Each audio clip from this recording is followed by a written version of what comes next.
La pédagogie de l'apprentissage.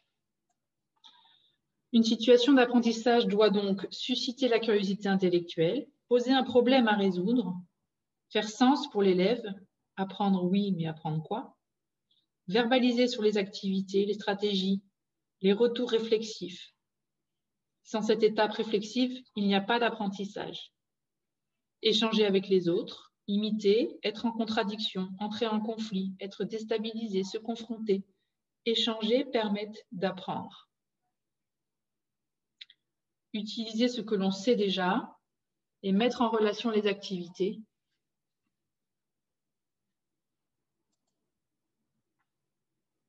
Avoir du temps pour la maturation, la réflexion, l'erreur. Et enfin, avoir la possibilité de mesurer ses progrès. Quelques principes régulateurs susceptibles de guider notre action.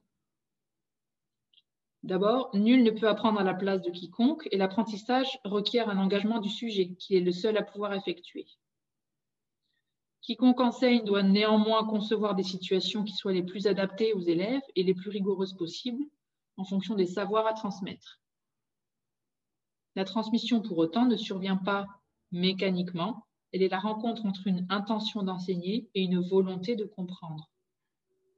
Le développement du plaisir d'apprendre avec la prise en compte des besoins essentiels, tels que l'estime de soi, le sentiment d'efficacité personnelle, le sentiment d'autonomie, sont essentiels.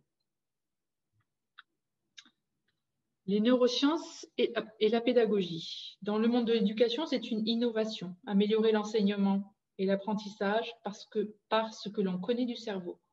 Cela s'appelle la neuropédagogie. Un domaine de recherche relativement nouveau qui fait la jonction entre les neurosciences et les sciences de l'éducation, qui s'intéresse aux processus biologiques en jeu dans l'apprentissage, ainsi que les expériences sociales et émotionnelles.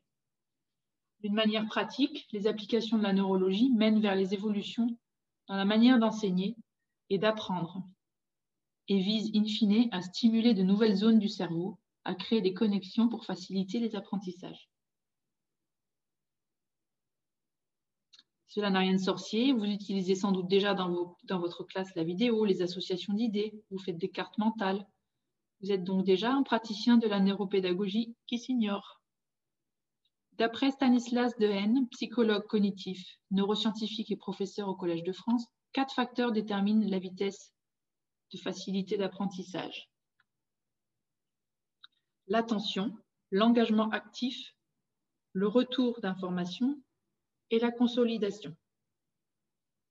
Attention, à propos de l'attention, il n'y a pas d'apprentissage sans attention, ce qui suggère de prévoir des sessions de formation courtes, pas plus de 20 minutes, avec des temps de répit pour le cerveau. Plusieurs types d'activités participent au renforcement des capacités d'attention. La méditation, l'entraînement au contrôle de motricité, par exemple des activités fines telles que proposées dans la pédagogie Montessori, la pratique d'un instrument de musique. Par rapport à l'engagement actif, le cerveau n'assimile des connaissances que lorsque l'individu est dans une posture active. Par rapport au retour d'information. Recevoir un retour d'information immédiat sur l'action est constitutif de l'apprentissage. Plus le retour est proche dans le temps de l'erreur, plus l'action corrective sera efficace et intégrée de manière pérenne. La motivation positive et les encouragements stimulent l'apprentissage. Les meilleurs encouragements résident dans le regard des autres et la conscience de progresser. Ils ne sont pas forcément synonymes de récompense. Enfin, la consolidation, c'est l'automatisation des connaissances qui est essentielle. C'est le fait de passer d'un traitement conscient avec effort à un traitement automatisé inconscient.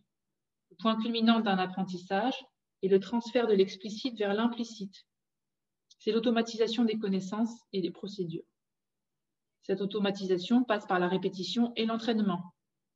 Elle permet de libérer de l'espace dans le cortex préfrontal afin d'absorber de nouveaux apprentissages. Il est essentiel de répéter une connaissance nouvellement acquise. Pour information, pour mémoriser une information, notre cerveau a besoin de 3 passages au minimum. Pour intégrer une nouvelle habitude, il a besoin de 21 jours.